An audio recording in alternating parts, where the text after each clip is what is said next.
మేము చాలాసార్లు మాట్లాడుకున్నాం. ఒక క్రైస్తవుడికి సమస్య వస్తే 85 దేశాలు ఉంది, ఒక ముస్లింకి సమస్య వస్తే 58 దేశాలు ఉంది, ఒక హిందువుకి సమస్య వస్తే హిందూ దేశం అనేది ఒకటి కూడా లేదు.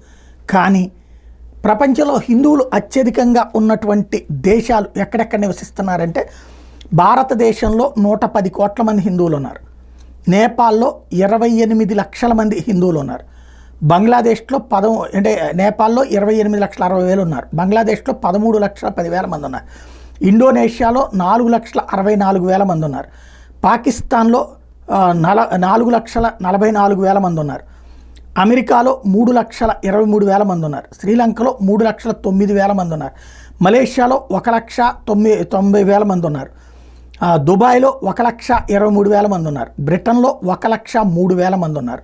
ఇది టోటల్గా ప్రపంచవ్యాప్తంగా హిందువులకు సంబంధించినటువంటి లెక్కల్ని వాళ్ళు స్టాటిస్టిక్స్ చెప్తున్నటువంటి లెక్క.